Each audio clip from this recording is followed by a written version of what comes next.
హరి ఓం. ఆత్మబంధువులరా, అన్నం పరబ్రహ్మ స్వరూపం అంటారు.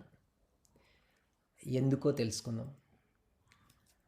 అన్నాద్భవంతి భూతాని పర్జన్యాదన్న సంభవ అని శ్రీకృష్ణ భగవానుడు గీతలో అన్నం యొక్క విశేషతను తెలియపరుస్తూ, అన్నం శుక్ల శోణితాలుగా ఏర్పడి దానివల్ల ప్రాణకోటి ఏర్పడుతున్నట్లు వివరించారు. అన్న రసం వల్లే మానవ శరీరంలోని 7 ధాతువులు పోషింపబడుతున్నాయి. మనం భుజించిన అన్నరసం ప్రాణంగా మారుతుంది. ఆ ప్రాణం శక్తిగా రూపాంతరం చెంది మాట్లాడటానికి, కదలటానికి, ఆలోచించటానికి మూల కారణం అవుతుంది. మన కళ్ళలో ఉండే కాంతికి, అనుక్షణం మనలో జరిగే ఉచ్ఛ్వాస నిశ్వాస క్రియలకు అన్నమే కారణం.